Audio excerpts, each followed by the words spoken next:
Welcome to Kellogg's Global Politics, a podcast on current events in U.S. foreign policy and international affairs. My name is Dr. Anita Kellogg, an international relations scholar specializing in the relationship between economics and national security. I'm here with my co-host, Ryan Kellogg, an expert in energy investment and policy. Thanks. Glad to be back. So this is episode 12, and we're recording this on May 22nd, 2022. In today's episode, we revisit the latest developments in the Russia-Ukraine war with a focus on the recently announced NATO expansion, the continuing pain felt in food and energy markets, and the growing split in U.S. policy circles on what the end game for the conflict should look like. From there, we will pivot to a crisis that's been impacting U.S. families, the baby formula shortage. How does U.S. trade policy factor in, and why can't foreign imports come to the rescue? So, we've both been working hard, but I thought you could recap our experience at Eurovision last weekend. Yeah, so we had I think we talked about this at the beginning of the last episode, but we had the opportunity to go to the Italian embassy from some invitation that you're not quite exactly how you got connected, but you got on the list. I barely got in myself. Yeah, that was weird. Yeah, that was a little weird. But eventually we both got in.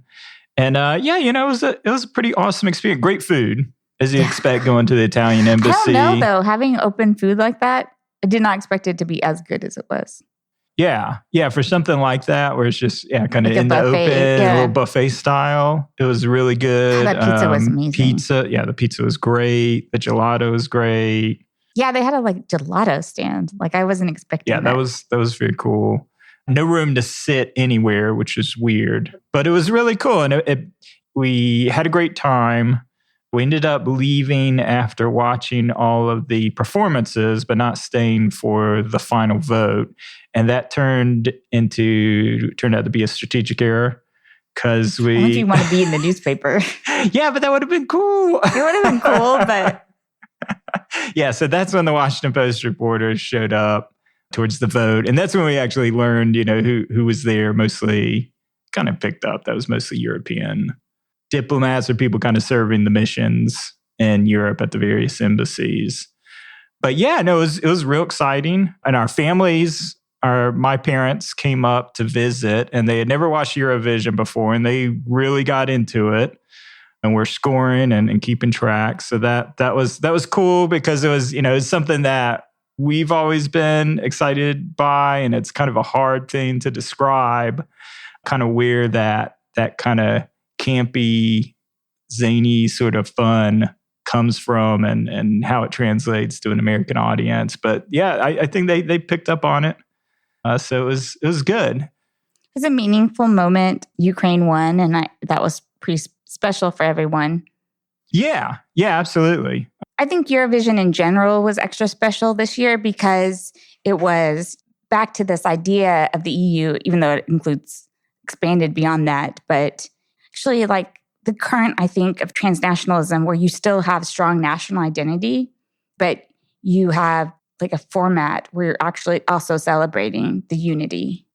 Yeah, I totally agree with that. I mean, because that was always the struggle, and definitely what we saw when we lived there is, what does it mean to be European? What's kind of the shared identity among all Europeans? And I'd say the only two times, at least as an outsider, the only two times I really felt something of Europeanness, I guess you could say, is one is around Eurovision, and then the second is around the Euro Cup. Because these are kind of the transnational events that brings everybody together. There's still nationalism. Everybody's still proud of their nation state. I think that's the important part because, there, and I see this today too with the excitement about, the NATO unity and EU unity, is that, I've always been very critical of this idea that you are really going to have identity, that the nation state is going to lose its importance, right? But I think what this actually shows us is that, because much of what the countries put forth for their visions are very tied usually to their national identity. And I think what it shows is that you still need to have very strong national identity, but it can be in a positive way. You can still share this spirit, or it can, in combination, lead to the spirit of a larger EU identity. But that EU is not going to replace the national identity.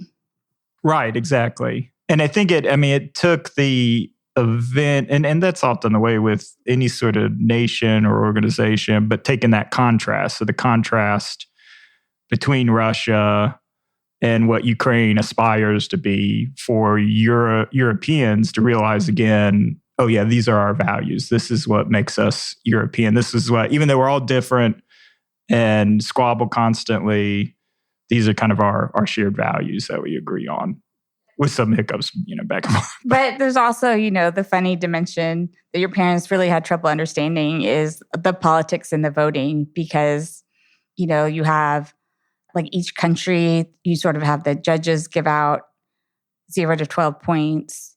And then you have like the population who are voting for within their own country, and like who they end up giving points to. Yeah, normally it's very political, but that was the other thing where you saw some big surprises though this year in terms of the voting patterns. It's just kind of, I think actually kind of reflective of, I think it was Serbia, whose performance I loved, did not give any votes to the Ukraine. To some extent, they sort of side with Russia, or they have strong ties with Russia. One thing that was funny that could be somewhat related, last year the UK got 0 points. But this year, Germany got 0 points. And it's hard to say that was purely based on performances. So, there could be frustrations with Germany with some of the response to the Russian, like how to deal with sanctions and stuff. Yeah, even though they've obviously done a lot more than anybody expected going into the crisis. But yeah, Germany got nailed. A little bit uninspiring performance, also a very American style performance, that was also which that's often, we've witnessed that as kind of a backlash. Yeah, it was Germany's turn to be on the bottom, but the UK, absolutely stunning performance, the best they've had since the late 90s. I think everybody in the UK was in utter shock from their spaceman performance. Very simple sort of lyrics, but the fact that they got 12 points from France and 12 points from Germany, which normally they get skunked for the same sort of political rivalry. I think like before, like last year where they got 0 points, there was still a lot of resentment from Brexit. But with Russia, the UK has been, on the conflict with Russia, UK has been kind of a leader on that. And I think that probably also created some goodwill to the UK. Yeah. For the UK. Yeah, but overall, great. This is a great time. And then it, allows, I think, smaller countries, Montenegro had this really boisterous performance that everybody loved. And then, like I said, you don't really even think about Serbia very often, and they gave a very distinctive performance. Yeah. So Serbia, in corporo sano, where she was kind of washing her hands, kind of a COVID. Yeah. I thought it was like brilliant artistry behind that. I know a lot of people, your parents were like, what? But then that's the one they remembered the most because, it's about a lot of aspects of COVID. But yeah, so it was a lot of fun. It was a great environment to watch it in, and it's always sad when it's over. It's a very, unlike singing competitions in the US, which are spread out over months. It's like so much packed into a single day with Eurovision. Within the European countries, it lasts longer, right? Because they have their they own do all the competitions to who's going to be the one that they submit. And then we miss like all the semifinals and things like that. It's just like showing up to the final rounds of like Olympic skating or something for the gold medal round dance and saying, wow, that was really good. Exactly. Yeah, there's a lot lead up to it. That's true. So that was probably the most exciting thing that happened to us in the past couple of weeks. So I think on to the show. Yeah. Yeah, so starting off, we didn't revisit in the last episode, but wanted to give kind of an update and a discussion on the latest in the Russian-Ukrainian war. And I think, we wanted to start off with the focus on NATO expansion, which we kind of talked a little bit about in the intro. But the big news around that is on May 15th, Sweden and Finland officially applied for NATO membership, which is really obviously driven from the security concerns around Russian aggression. But the key concept with any of the previous NATO expansions is it requires universal approval from all 30 members. And what we've seen over the last week or so is that both Turkey and maybe to a lesser extent Hungary have been notable holdouts around it. So we wanted to explore a little bit around Turkey's position, kind of what's driving that, and do we think that there's going to be a solution?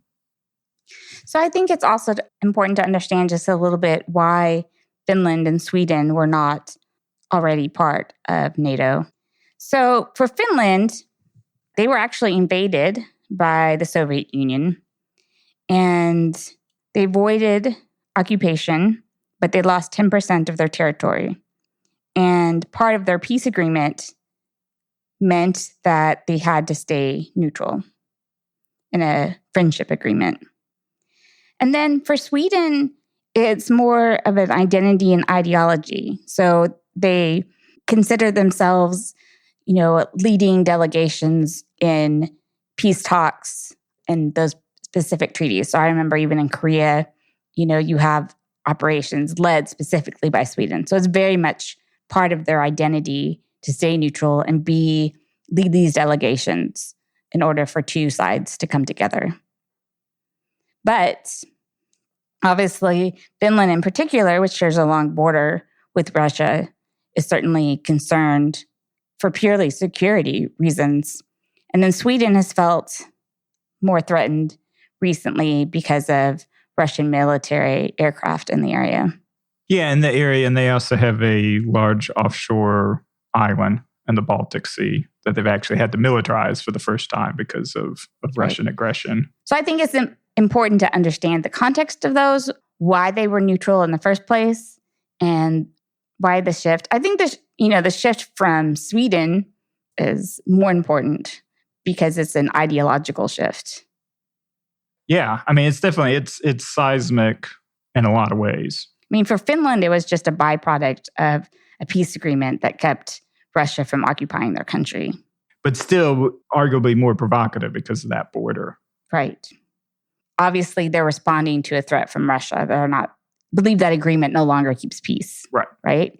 But Sweden, I think, is by far the biggest change because they, like I said, have wanted to maintain neutrality and be this leader of peace negotiations across the world. Right.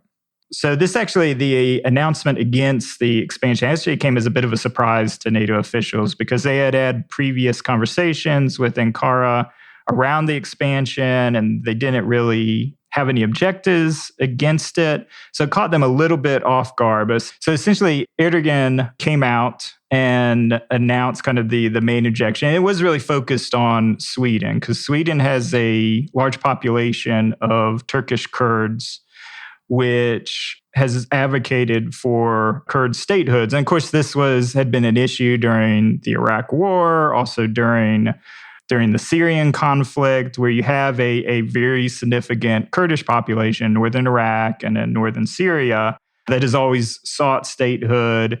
Turkey strongly opposes that because within their country, they recognize the Kurdistan Workers' Party, so the PKK, as a terrorist organization.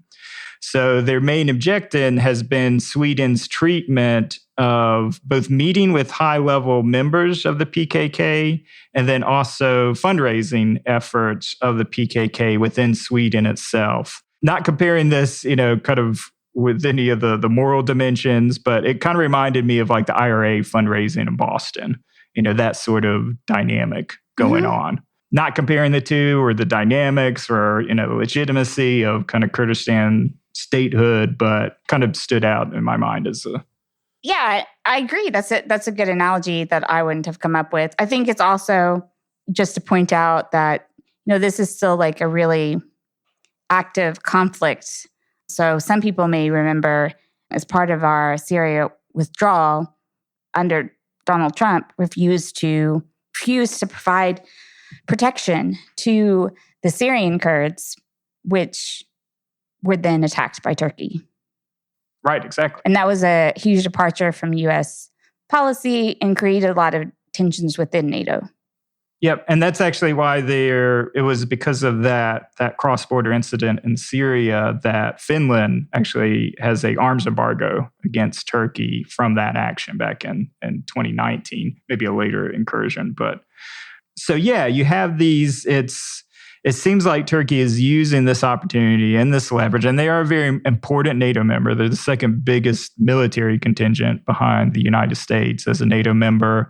They've actually been, now they have taken a more balanced approach to the war itself and in relations with Russia, but they've gotten a lot of attention because they've provided combat drones to the Ukrainian military, which has been very effective.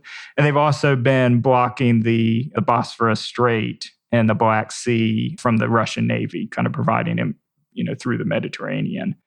At the same time, they're playing both sides. They haven't imposed any sanctions on Russia, and they still provide, a safe haven for the oligarchs and their super yachts, the many that still haven't been. It's funny how many super yachts are out there. So many, yeah. Yeah, Israel. I mean, I think you have a lot of people that are U.S. allies, but are still allowing the people to have their yachts, and presumably have their family and other goods get to escape that way.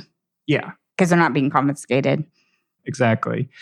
So I think the other element of this is the domestic posture. I think, with all of these incidences, sometimes I always wonder if the key to international relations is more the comparative politics or the element where you understand the domestic politics of what's inspiring actions and words. A tremendously important comment. And I think the problem with comparative politics isn't even really trying to address foreign policy. They're looking at the internal dimensions of the politics, maybe ethnic politics. But I think in international relations, people have long noted that the problem is when you just are looking at state interactions and policies, that the theories leaving out the domestic politics side are not very good theories, or, are really hard to structure. They're very, very remote from policy, but there's also a challenge how much they can possibly explain. And the dominant theories, such as we've talked about realism quite a bit, but that just assumes that every state wants the most power in terms of military, just assumes this is what states want, and does not ever deal with how leaders have to deal with their own population and their own selectorate. So, I mean, on one hand, you have, the democratic nations, obviously, but a lot of work has come out for the last 1 or 2 decades showing the authoritarian dictatorships also have a selectorate that they have to produce goods to. And it's not always, in Putin's case, in petrostates, that selectorate is very small. But in other countries, I think even China, you have a much bigger group that you have to meet their demands. Right. So I think Erdogan and his ruling party, the AKP, kind of falls, in my mind, it's similar to maybe the Viktor Orban situation, where they've disassembled a lot of now Turkey maybe Turkey was similarly developed in terms of competitive parties and independence of branches before, the same as Hungary, to the extent where it wasn't a very stable democracy. But they're facing presidential and legislative elections in 2023. They're under a lot of pressure. Economy has been horrible. So they're feeling some sort of, and this is a natural scapegoat to be able to, and also to show that, hey, I'm a strong leader on the world stage. Turkey's playing a very critical role within this conflict, and we're balancing, I'm talking tough against superpowers. I'm going to be able to extract these concessions from them. Right. I'm just trying to think of the name that we tend to apply to countries like Turkey and Hungary. I want to say competitive authoritarianism, but in some ways that usually kind of addresses why you have elections in Iran.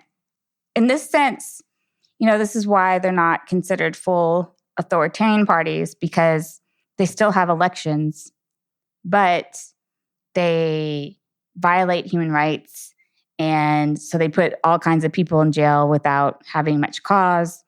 This allows them to eliminate their stronger competitors, usually in elections. So basically, it diminishes a lot of liberal institutions. But people have trouble deciding whether these are democracies or not. But they are definitely shifts to authoritarianism. They're definitely not free democracies. Yeah, maybe that's that illiberal democracy settled on, at least for Hungary. I think Turkey too, right? Yeah. I mean, Erdogan became president through elections, Democratic right? means, sure. And basically, like Orban, I mean, he shut down more free speech in the universities. And so a lot of it is like getting rid of those liberal ideals, I guess. And as notable that the conservative of the Republican Party are having their annual meeting in Hungary. So, That's true. It's clear what they think that they would like for this country. Yeah, so not a positive direction, but so both Turkey and Hungary essentially are using this opportunity in order to get what concessions they can. So the question I've had, because I've seen this argument out there, and I know you did more research, it makes sense to me what's motivating them. Mm-hmm. Yeah. But what kind of specific concessions are they hoping to get out of it? Yeah, so I think they want to see Sweden crack down, both domestically and as a policy position on the PKK, so on the Kurdish national movement. So to cut off the fundraising that's occurring domestically. I think that, that's the key element of it in terms of a demand. What's the realism of Sweden doing that? Part of it is there's a theory out there where, well, if it goes on long enough, more pressure is put on Turkey then. Because if Turkey's seen as holding up kind of NATO admission, then the US, others will begin to put pressure on Turkey. But at the same time, you don't want to isolate Turkey for a variety of reasons. Turkey's a very critical strategic location area. You want to keep them tied to Europe, tied to NATO. So it's a fine balancing. So I think the goal, they're meeting, I think over the next week or two, Erdogan and then the Finnish and Swedish representatives, see what they can get. But I imagine there'll be some sort of compromise and probably the Kurds are going to be thrown under the bus. They've already been thrown under the bus by ourselves, like with the Trump administration. But I continue to see that like as a sacrifice. It's so in hard. Some form. I know Sweden is this ideological shift, but I still have a really, really hard time seeing them do that to the Kurds in their population. Yeah, it's true. Yeah. I just have a hard time. Yeah, I don't know. And it's funny, I I was reading how many representatives within their parliament are like Kurdish descent. That's the other reason why the Swedes have policy that they have, is because they've integrated really well into society, that they're, they have representation within the parliament and voice, and they advocate for, just like Irish Americans advocated for their position within the US.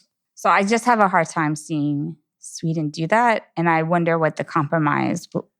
I feel like NATO would have to give Turkey something totally different, like not what they want in Sweden. Yeah. And that's probably what they're going to try to feel out. But, he sees the opportunity, one, domestically to look strong, and two, get some sort of concessions. If not around this, then around something else. Yeah. So I think the other element, and The Economist had a great article on, going back to the economic fallout, is, read a little bit on specifically on the grain shortage, which, we talked about. You're really great calling that out early as a major inflationary driver.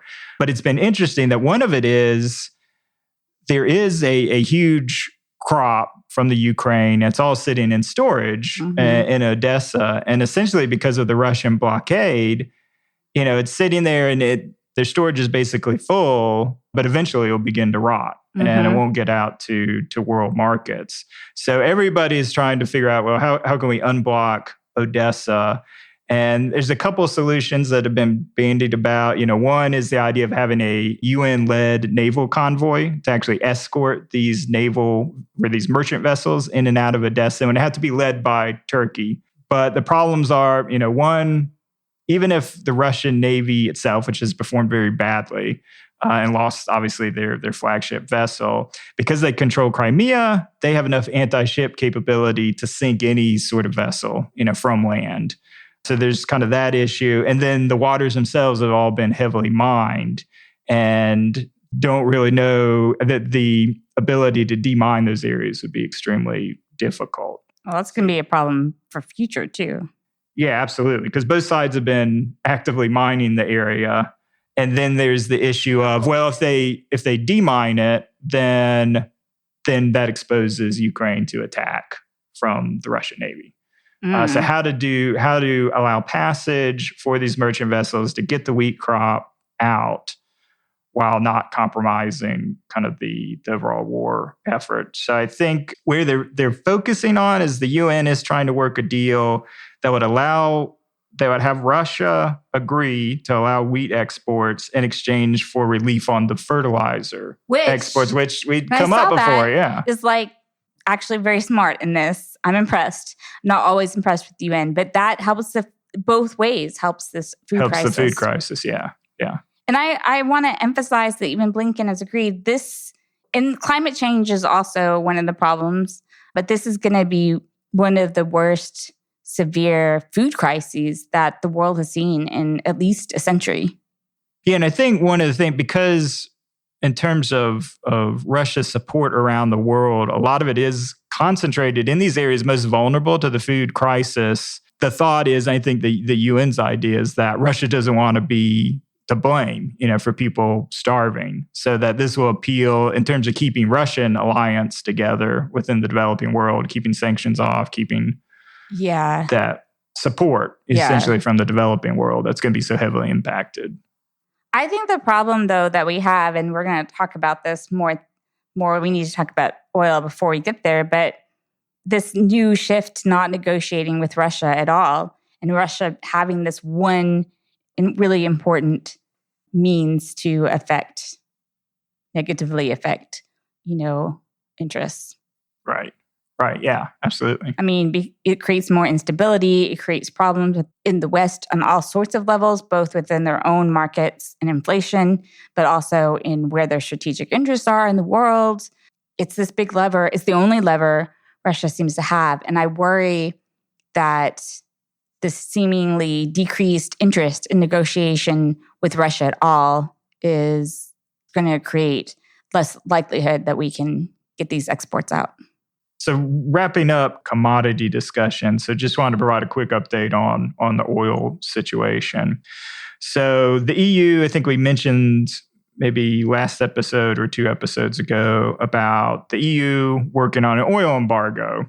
So that has been under discussion and is currently being held up. This is kind of where Hungary comes in. They've been in strong opposition against it. But this one really seems like it's focused on extracting concessions from the EU. And, maybe, it makes a lot of sense. Don't they have actual physical pipelines from Russia? They do, as do a lot of the Central European countries. So Slovakia, Czech Republic, and Hungary are both probably equally dependent on Russian oil. So what they've done with each of these is to give them a more extended time frame, so the end of 2024. And both Slovakia and Czech Republic have kind of signed on board with that. But Hungary is essentially looking for about $20 billion in subsidies, and it's going to be used for converting the refinery to help process the non-Russian crude, which we talked about before. And then they've also want to see expansion of capacity in Croatia, which they're also heavily dependent upon. So it seems like, of course, they're obviously doing the fine line as well, where, they're generally kind of somewhat supportive of NATO activities, but haven't brought onto the sanction regime at all. Oh, they haven't? No, not actively. I don't think so.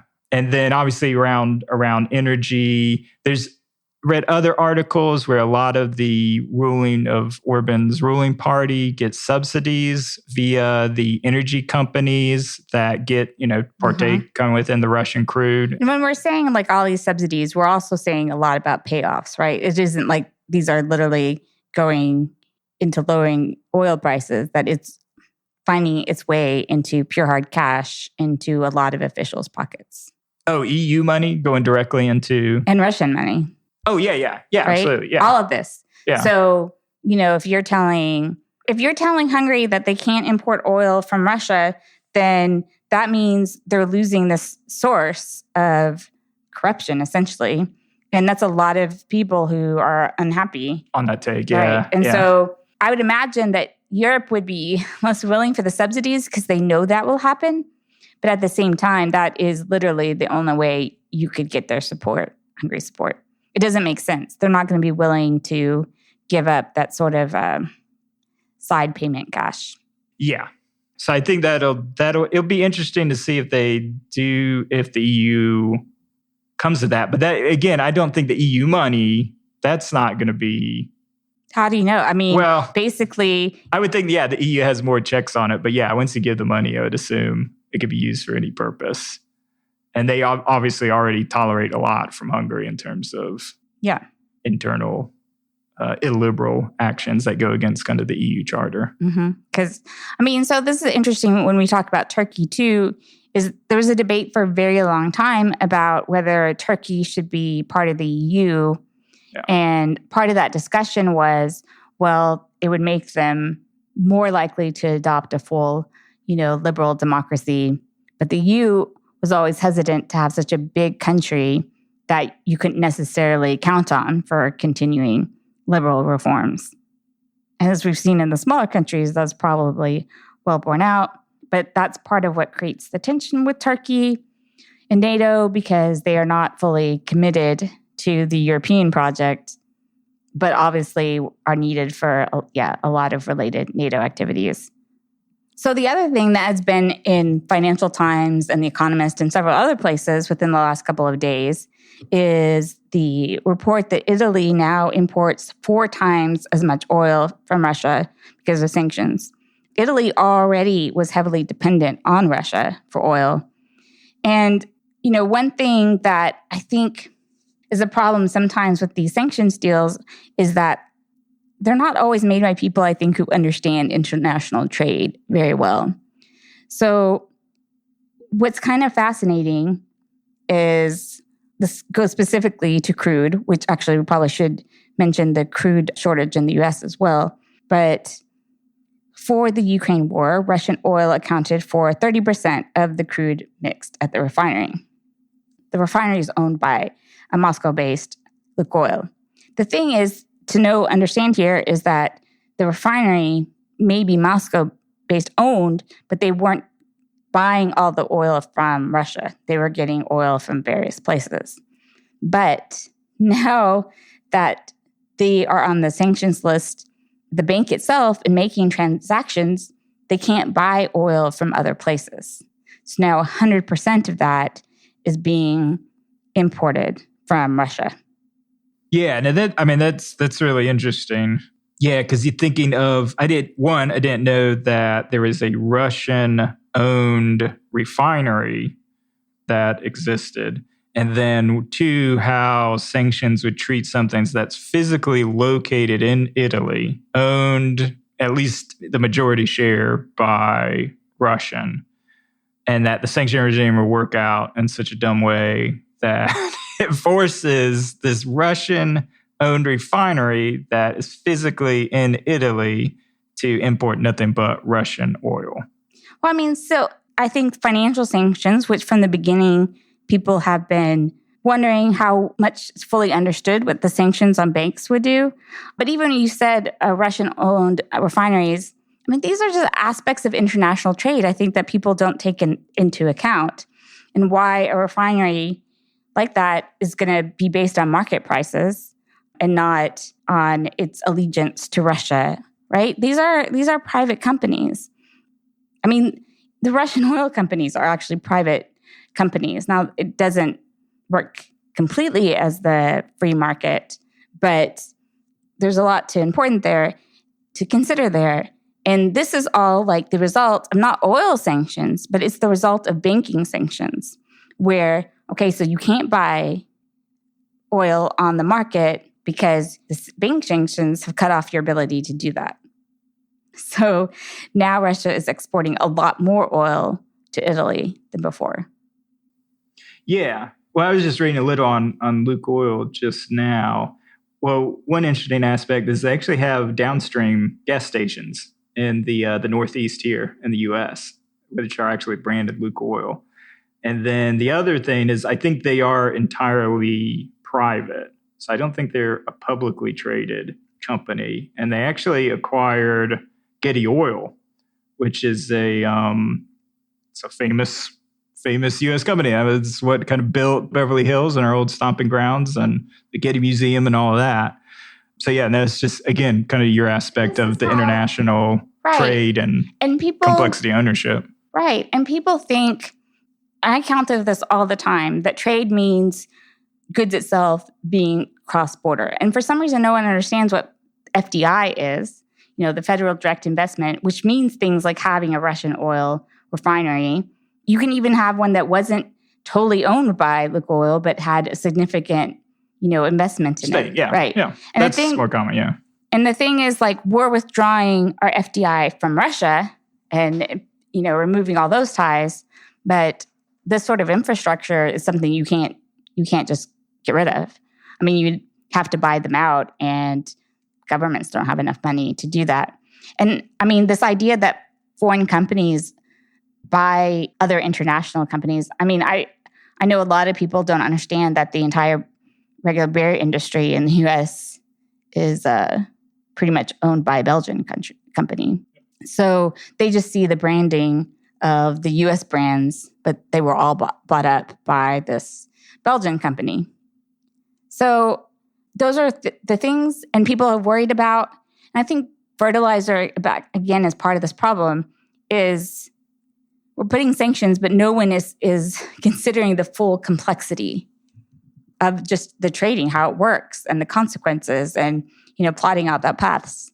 I mean, it would be so incredibly time consuming that I'm not sure you could get most economists to do it. I mean, it would take an enormous amount of people because trade is that complicated.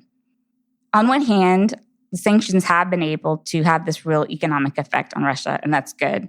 But you have to think about the long-term consequences of them, particularly as we get to the next part. And what's the decision of how long what do we do to, how committed are we to defeating Russia? Yeah, so I think that's a good transition to the final discussion around Russia and Ukraine, which is around the end game, which we've talked about before, but it seems like you have two different camps kind of crystallizing on the U.S. policy side. And one is the kind of compromise that, and we've talked about this before, that some compromise is necessary from both sides, and that whatever the outcome, we should avoid escalation because, again, Russia is a nuclear power. You don't want to humiliate Russia, humiliate Putin to the extent where the use of tactical nuclear weapons is a viable strategy as far as they're concerned. And then the second camp, and then we'll kind of discuss and get your thoughts on it. Then the second camp is, and you see this pretty actively from the highest levels within the government, is support Ukraine victory however they define it. So however Zelensky and his leadership defines victory, we should supply the weapons, the weapon systems. And if that means Russia's complete defeat and humiliation, then so be it. Not that tanks rolling into Moscow, Ukrainian tanks rolling into Moscow, but rolling back essentially the borders to pre-2014. I think a lot of people, in my opinion, took the New York Times article a bit out of context. So the editorial from May 19th. Yes. Yeah. So, in that, they start out with, we've written one, the last couple months that's, full support for Ukraine. And I think the thinking has been that would even go up to the point where you don't give them any territory from Ukraine. Like that's been most people's thinking of that would be the extreme end, is no compromise on getting new territory from the Ukraine. Right. So we're rolling them back to the pre-invasion. So there's been steps. And the first goal was just to limit them from these independent declared territories from claiming those. So that was the first. To still allow that was going to be part of negotiations, but no other further territory. Right. And because it's the success, the next step was, okay, prevent Russia from gaining any territory, because that seems like it would be rewarding them for this behavior. Now there's a shift to supporting the full defeat of Russia and retake the territory. Crimea and all of Donbass, Yes, which it's hard to save face in any way when you lose territory. Like, the presumption is you're going to have negotiation, you're going to have Putin be able to weave some narrative of success. Yeah, and that's so you're putting him in the position of defeat. Right. And that's the part I don't get. And Vindman's really of that second point of supporting Ukraine victory no matter what. He had a piece recently in Foreign Affairs. And what we always drew back on is you can't just treat them like any other nation. This is a nuclear superpower. We're very concerned about nuclear weapons, but he kind of dismisses it in that the chance of nuclear escalation is small. And he links to another Foreign Affairs article as the justification. But it's like this nonchalance of, we can humiliate Russia in complete and utter defeat and expect no consequences from that. Right. And that's not the majority opinion from nuclear weapons experts, who've been studying this. I mean, they're all like, the likelihood has gone up quite a bit. Right. And the pushback that Vindman, or even people who are maybe not as extreme as Vindman, is like, well, you can't force Ukraine to negotiate, which I think there's a difference here that would consider this sort of middle ground, which is, you don't tell Ukraine what to do. Right. But we just passed a $40 billion aid package. So you don't provide that. You don't invest another $40 billion, Yeah, that there's limits. Have the defeat. Because essentially we're the financier of their war effort. Because Ukraine, the rest of Europe has not. This is the funding for buying all these weapons. Everything has been the United States. Yeah, now they have the land lease as well, which allows them to kind of even expand beyond kind of that $40 billion. It's more and more every day. It's becoming a proxy war, particularly if you are saying, oh, we want this next step, right?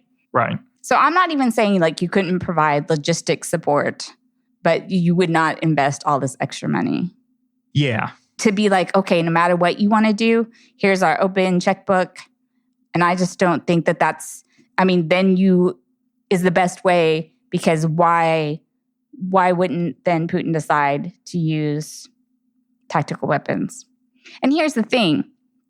If Putin used a tactical nuclear weapon, because they're going to lose, again, this loss, losing Crimea, losing territory that they had. Yeah, there's no way for him to save that or spin it domestically. And if they use a tactical one, which basically means it's smaller and has a smaller radius of effect, it doesn't mean, he can do it knowing that the U.S. and Europe are unlikely to respond with a nuclear war. But it puts everyone in a difficult position. And, and just even I have an existential threat. We should all have an existential threat, because the chances of a nuclear war were 1% before Ukraine, 10% in the best scenarios of Ukraine. And now, if we're trying the total defeat of Russia, the defeat where they lose territory. I saw people say 30%, and I thought it was too high before in the war, but I think you get closer up there. You are really, really risking nuclear war. Yeah, that's why I don't get the other framing of the argument was that, Russia's well aware of mutually assured destruction. They know that there will be a severe response. And, it depends on how they use the tactical weapon. If they use it over a Ukrainian city, that's one response. If they just use it kind of in the atmosphere just to demonstrate the power, that's another response. But the idea is that, well, surely this will pull NATO into the war, and then Russia wants to avoid that. Because obviously the conventional Russian military has performed so badly, it would get quickly routed by a full NATO force. Right. But it doesn't factor in kind of the desperation Putin himself, and then it's depending on within his inner circle dissension. Yeah. I think is scary. Right. Everyone who makes those arguments is, also relying that someone else in Putin's circle will not push the button. And we're relying on information that we purely do not have. And two, okay, so all that scenario happens playing out. So Putin uses a tactical weapon, either, I'm going to say it goes as far as to actually devastate a city or half a city. Yeah, wipes out a city. I mean, they're smaller than, I mean, you could even have them just wipe out half a city. I mean, my understanding is they're pretty small, right? Yeah. So it makes sense. But then I think Europe and the US has a difficult decision to make, because if they decide to respond with a nuclear weapon, then no matter how quickly you could defeat Russia, Russia will still have the opportunity to shoot several of its much larger nukes at the United States and Europe. Yeah, if you assume it goes to that escalation of, it's almost like a suicidal regime at that point, where they know, because once you've launched nukes at the EU and the United States, that's what MAD was meant to defer, because that meant their destruction as well. But the problem is, you're defeating Russia. You're assuming that the Putin is the embodiment of Russia. He has all the control and power. There will be no dissent within the Russian command structure. And that his personal defeat and humiliation and loss of power is one and the same as the Russian state, which I've seen argued for sure. So I'm not saying that is for sure the case. I could even say there's only 30%, 40% chance of that. Probably higher. Still terrifyingly high, yeah. But that's a plausible scenario. Yeah. It's not plausible in the sense like, oh, maybe 10% is like that. It's a very plausible scenario. We don't have good enough intelligence besides the intelligence deciding idiotically to brag in the New York Times about what they've done. And yeah, I don't get that one. Yeah. Which everybody in the security community is like, why do that? Like, that just hurts. It creates, again, this idea that the U.S. is fighting a proxy war, direct proxy war. And plus, why do you tell them what you're doing? Yeah. But I am 100% positive that we do not know that the scenario I laid out could not happen. Yeah, I'm on board. It seems really cavalier. It comes down to, we control the purse strings. We have the responsibility to put a limit at a certain point. But at the same time, and Ukraine will just naturally arrive at, okay, this is, now that funding is winding down, or we don't have the capabilities, we'll have to negotiate. Right. And so in this way, you're not telling the Ukrainians you have to negotiate. Right. And you can even be like, I think you can still say we'll support you logistically on these other matters, but we're not going to just give an infinite amount of weapons. And maybe they can actually accomplish it with what they have now. Right. I mean, that's the thing. They may still humiliate Russia without any additional support. $40 billion is a lot of money. Yeah. And it's kind of scary to think that, with that going ahead, what they could do. But I think it is reasonable for any country that is supporting another country to say, our support can only go so far, because otherwise Ukraine has no incentive to negotiate. Yeah, beyond total victory. Mm-hmm. Yeah. And so it's kind of, for me, it's kind of stupid to be like, oh, we're not going to have a no-fly zone, because that's the direct confrontation, to then just unlimitedly provide Ukraine support so that they can completely defeat Russia. Because we know that they could not take back territory without tremendous amount of assistance from the United States. Yeah. Right? I mean, then we might have gone with Bin Laden and had the no-fly zone, because that's how much we're becoming involved. Right, except that you don't have the direct conflict between NATO forces and Russia. So but it's becoming more of a slight It is basically NATO-trained forces and NATO-equipped forces going to war against Russia. True, but I mean, to the extent that you're providing infinite bank, we're increasing the number of military equipment that we're giving them. We're providing them military artillery intelligence, so they can actually go on the offensive now. Right. Yeah. So I think, as we've kind of said in the beginning, like the moral argument seems to just like, okay, let's defeat Russia. But you have to think through the consequences of that for the rest of the world. And this is, I think, with food too, is it moral if you are, contributing to the food crisis with blocking fertilizer from Russia, and then tons of people die, is that a morally correct decision? Yeah. And then, is it morally correct to take some principled stand, which is kind of baffling because no foreign policy usually is. We take some ideological stand and then we don't think through. We're talking about the potential for like hundreds of thousands, millions to die, and it's just like the people who focus on the moral argument of defeating Russia, first was stopping, now defeating Russia, don't seem to take into account any other morality that is a factor here. Even with the food shortage with the fertilizer, I think at the low end is tens of thousands. So you're balancing life. We're always putting values on life. And are we devaluing those people's life because they're in poorer countries? Or is this principle worth the potential of a larger war in Europe and the United States? And how many people would die from that? Well, I think what they're arguing and what they see, you're seeing the direct comparisons against Germany. That's constantly being raised as, Russia wouldn't stop here. And it is clear that Russia probably would push for, is Moldova or the bordering country that also has ethnic Russians. They've already kind of made threats against that. But the idea, all of Europe, especially Eastern Europe, has a traumatic history with the Soviet Union or a traumatic history with the Nazi regime and the parallels between it. So that's kind of I feel like the heart of the moral argument against Russia is that this is essentially a fascist expansionist regime and it needs to be stopped now. So the Germany analogy is terrible, just absolutely terrible, but everybody always wants to, if you wanted to have a military aggression, everybody uses that.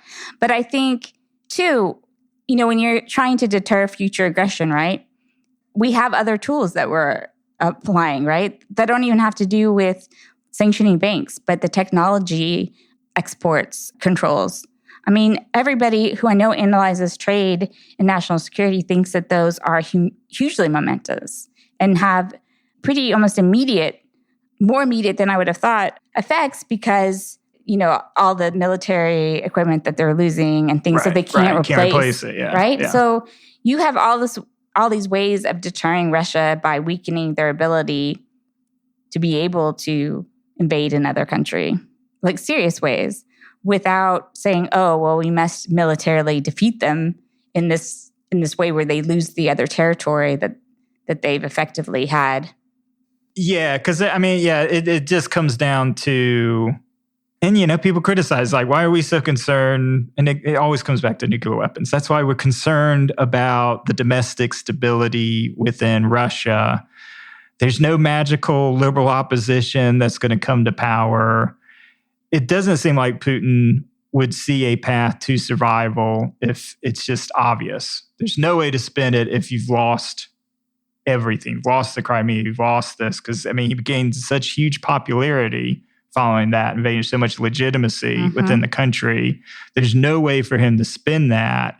And in this desperation, if he's in that position, then there's no telling what he can do. And it's just, I agree. It's not like Germany. We would have a completely different plan if the Germans had nuclear weapons. Yeah. Because one of the comparisons that Vinderman makes is the orders that Eisenhower was given essentially by the US government and the UK government. It was essentially destroy the German war machine and end its threat against them. It was a very simple sort of thing. But there's no situation where you can go into Moscow and just, end the regime, because nuclear weapons changed everything. Right. And nobody appreciates the nuclear. Right. We're not talking about a pre-World War II, right? Yeah, exactly. Where there were no nuclear weapons. A lot of people talk about how different World War II would have ended if the Germans had developed the nuclear weapons first. Yeah. It would have been a very different ending. So, and I think that goes to isolation too, right? If our international order, it has to be able to deal with countries that not only don't share our values, but that there are serious conflicts with, right? Right. And I think it's completely legitimate to target military abilities and to ensure that Russia cannot build its military capabilities. But we can't just say we'll not have any diplomatic negotiations or deal with Russia until Putin is gone. Right. And, and then we talked about the instability. There's nuclear weapons. If, the majority of Russians, turn against Europe, the EU, what are the long-standing consequences if you kept Russian economy stifled like this? Even if they got rid of Putin, the instability within the country. And there's a lot of terrifying prospects. Yeah, I mean, we've kind of been down that path and didn't necessarily handle it well with the fall of the Soviet Union and kind of the consequences that we've seen from that. And it'd probably be worse because you have a population not looking then for the hope of, right? It's just then the whole population is like, this is Europe and the United States versus us. And that adds a totally different dimension of the instability. Yep. So, yeah, it's frustrating to me. I mean, even Fukuyama's talk, he was saying, he's like, I'm not saying that defeating Russia, this ideological defeat, is more important than a nuclear war. It was like, I just don't think there's any chance that it would come to a nuclear war. Yeah. That's the same. Yeah. It's just like, there's just no way or no scenario that. But that's why we need more perspective. People have really studied kind of nuclear theory and, those lines. Because I just feel like when it's such a personalist, authoritarian, where the leader and the state are so one and the same. Yeah, the literature is pretty clear on this, that this is the most likely nuclear war security threat. I mean, all the theorists have said this is the situation. They need to be making more noise. I don't know. I mean, they're making as much noise as they can, but, the problem is the media has to ask to talk to you, has to ask to give you that voice. Yeah. And that's not the one that the media or the public wants to hear. And then all these other scholars, they're basing it on their perception of the world, but that doesn't necessarily mean that they have all this experience on nuclear war possibilities. Right. I mean, I think for some people, a lot of people I talked to, even people in the military, who've been like, we haven't had nuclear war this whole time. We have systems in place, so we're not going to have a nuclear war. I hear that argument a lot. I'm like, I mean, the reasoning, that's faulty reasoning. Yeah, for sure. Right? We haven't had nuclear war because we've also worked really hard to think these scenarios and avoid provocation. Right.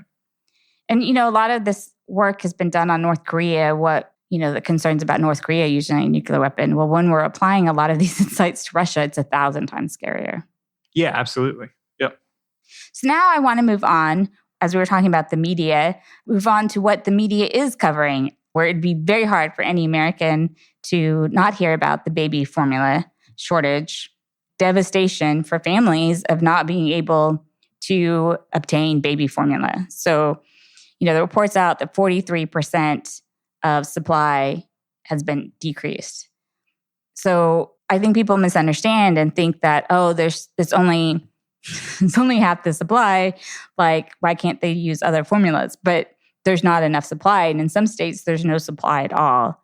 And parents are desperately turning to hospitals, babies who need a particular nutritional formula, and not just babies, but older kids as well who need supplements from a particular are going to the hospital and having to have surgeries because they're not getting food, right? And they're having to have special feeding tubes. And so it's really devastating. There's been some comments to be like, oh, well, why aren't we should just replace this with breastfeeding? But there's all kinds of scenarios why women can't breastfeed that babies need, and then need this nutritional supplement. And just the fact that you can't feed your baby formula and then breastfeed, that's impossible. But also coming so much from the right, which does not want to have any laws about women taking enough parental leave, providing any sort of laws that make it easier for women to breastfeed in the office. So this really, I feel stressed on behalf of everyone because I can easily see what it would be like to be in that position because Becca had formula, and I cannot even imagine how I'd just be stressed every day. And people are having to look for formula every single day because they can't buy enough to last, more than 2 or 3 days. And to have that stress of not knowing how I'm going to feed my daughter, then I don't know. So this is a huge problem. And the causes are complicated and not complicated at the same time. So 40% of the market is gone. 2 reasons. Some is the supply chain for like certain ingredients, but also packaging. Packaging has been a huge one. But one of the things that people are focusing on is, so there was a factory that was closed by the FDA because there was this bacteria that got into the formula that killed, 4 babies were critically ill and then 2 of them died. And they found formula in this factory and all this other things that they were not doing. And this happened, the factory closed voluntarily, I guess, in February.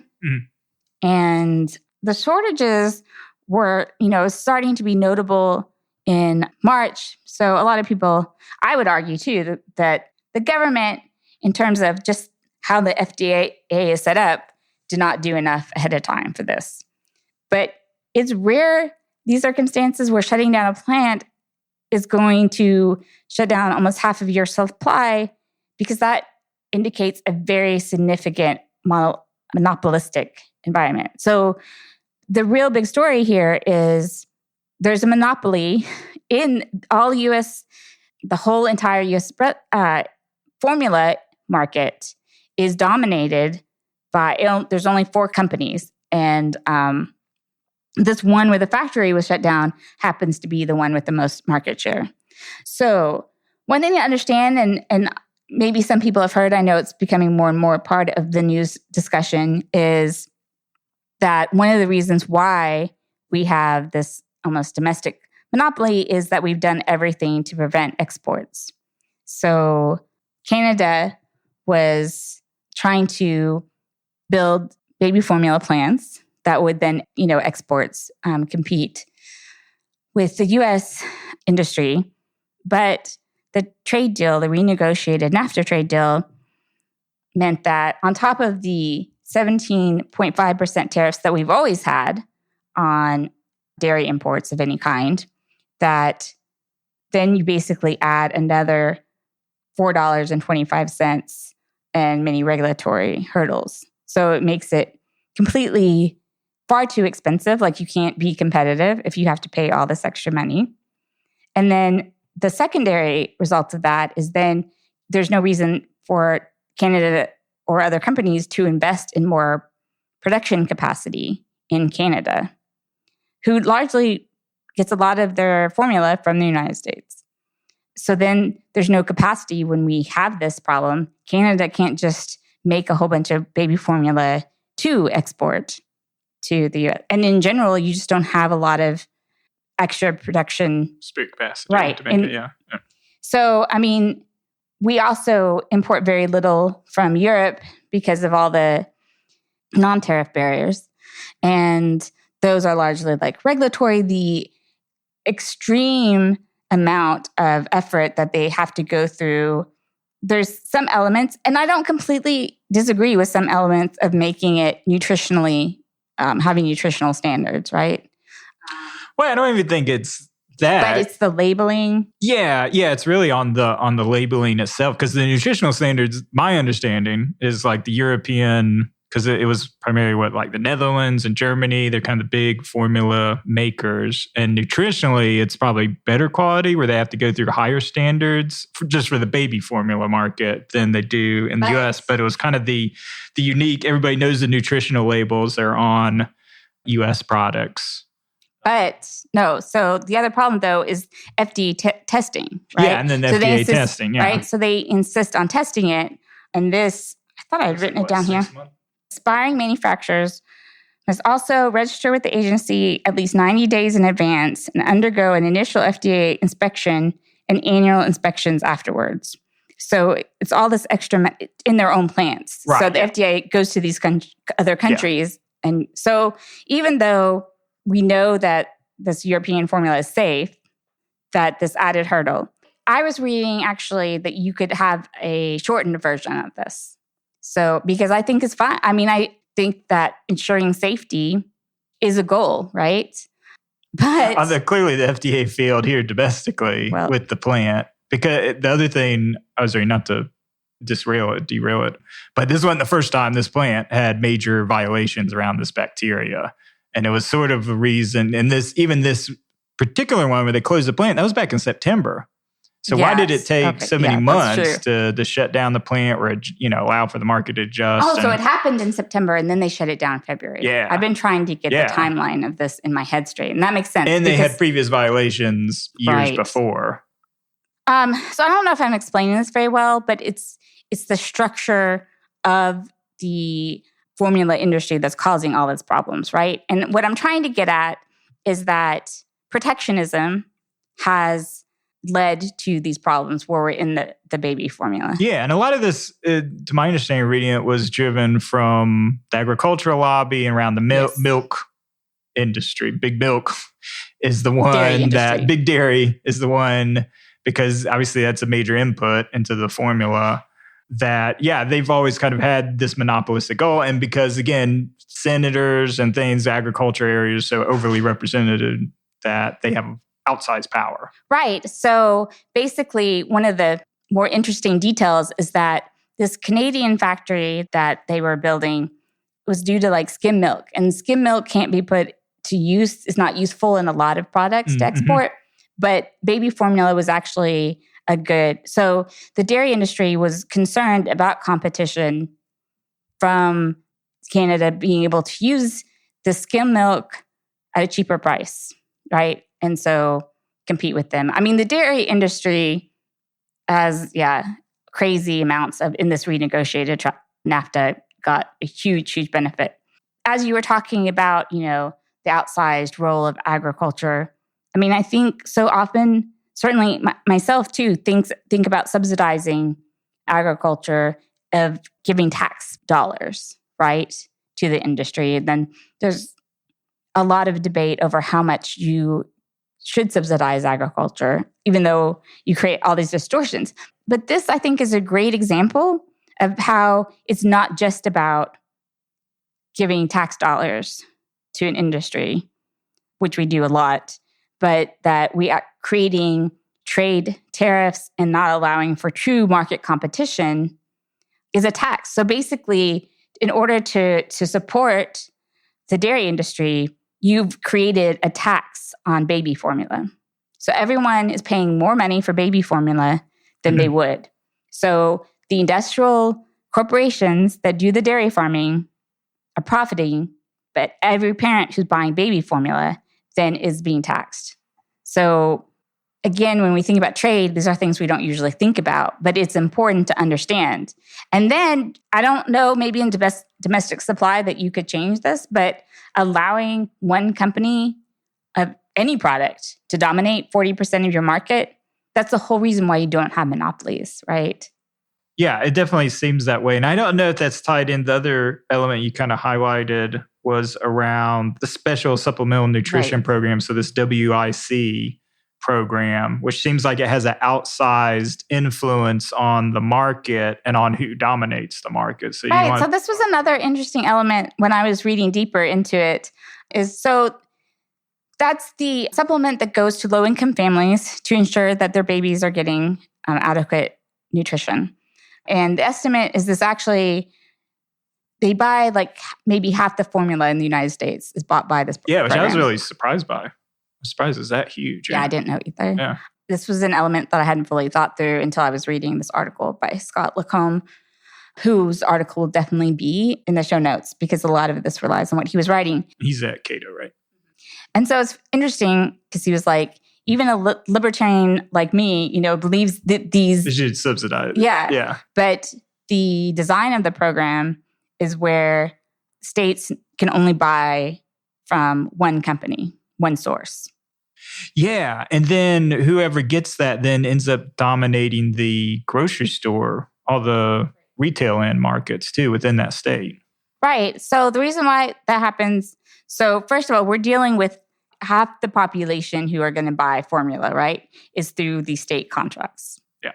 And then when you have government programs buying things from a company, especially the more, it allows them to manufacture things even cheaper, right? And so part of that is why then it's easier for them to get it on grocery store shelves. You also have the supply chains that are naturally, you have the contracts. There's advantages because you have like this huge contract. Which is, again, why free trade are terrible. So, I mean, that itself was, kind of made good intentions. I mean, we should still have the program, unquestionably, but to force the states to have a single supplier is bad when we, all these things have created a market monopoly. And whenever you have any state program buying, from a contract, because this isn't just about milk, this is like government. This is how the state contracts go. And, if we want to, one of the things to consider too is, Biden's change, made in America, is not so much to force, imports.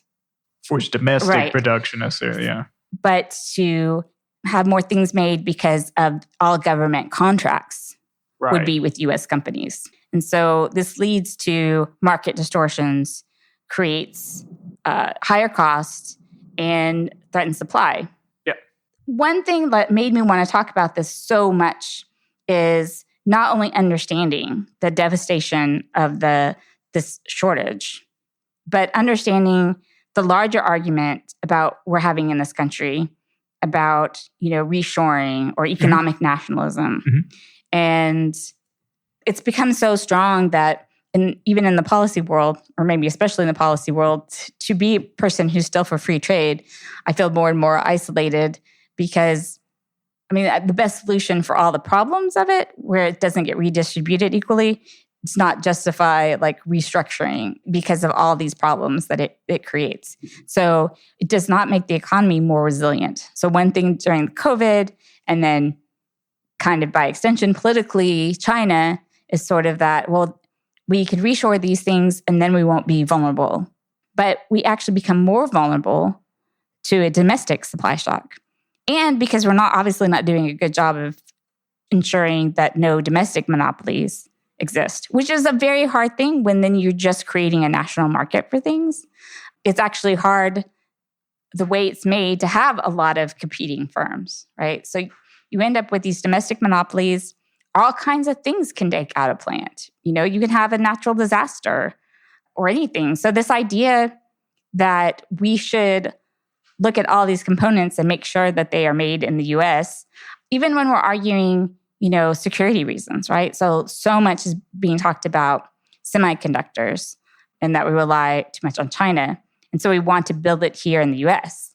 And most people, the only way that you can be resilient is have lots of variation in your sources, right? So it does not protect your industry if you then just create, okay, we're going to only buy semiconductors, from the plants that we're making in the US.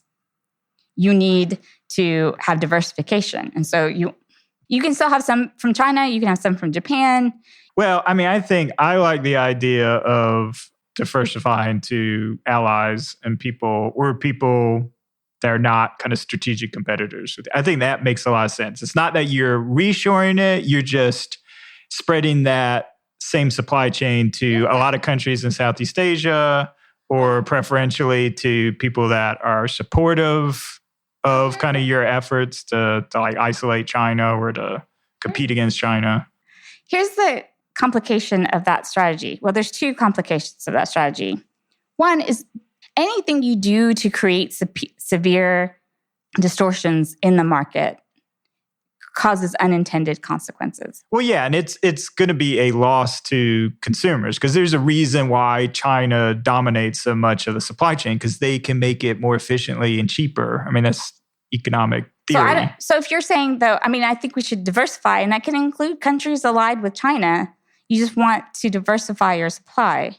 Yeah, but if you're going to do any sort of preferential treatment and have some strategy, but I agree, you can't cut it out. But the dumbest thing to do, given the U.S.'s natural advantages from an economic standpoint is to reshore a lot of these things. It just doesn't make sense necessarily. So you have severe market distortions that ultimately make you much, much more vulnerable. Right. And you pay much higher costs. Right. Exactly. All of these, you pay higher costs. And, all the people who are like, well, we'll pay more for stuff, have it made here rather than in China, when they actually see the price increases. They're doing that, yeah. They're, then it's like a problem in the government, right? Why is this 50% more? Yeah. I mean, I think, the argument of free trade is the more government is involved and creates market distortions, the worse everybody is off, right? When we talk about... Yeah, now you sound like a real libertarian. I know, man. I was like, what? Government gets involved and distorts markets and people are worse off. So you're ready for Cato. No, because of others. But the thing is we're working for Rand Paul. I don't know. Oh, no. You did not say that. Take that back. You have to take that back. One, he's not a true libertarian. Man. In any way. He's a horrible person, and he's not standing for... I'll take it back. The part where I'm less libertarian is that I do think that you have to have redistribution. And so but not in protectionism of industries, but in, the people who actually lose from trade. Right? Yeah. So you redistribute it in many different ways. People had proposals, living usually incomes. Tax policy, yeah. Yeah, tax policies. And helping those people, I mean, not all of them will want you to take you up, but having a better educational system for people to find, other type of jobs. And there is demand for that. I mean, there's demand for jobs with skills that we just don't provide we too often say, well, not everyone can go to college, but there's more manufacturing that we could do that we don't do because people don't have good enough math skills and stuff. So the other part, though, I have to mention before we go is that you never control the full supply chain of a product, right? So let's say semiconductors, because they get so much attention. Well, it's one thing to say, okay, we're going to make them at this factory here. But then semiconductors have, as we've talked, rare earth minerals that depend on both Russia and China, all the different elements. So in the baby formula too, the supply chain shock were ingredients in the formula and packages. Trade is not going away, international trade, because you would destroy your economy, not just reset. You cannot have a modern economy. You couldn't make things, I don't know, it's just absolutely, you can't have that, right? And so people don't understand that trade, there's a lot of things that go into every product, and you just can't feasibly reshore every aspect of it. Right. No, I think just really interesting case study around trade and kind of the limits, like you said, of a strict reshoring, America first sort of policy.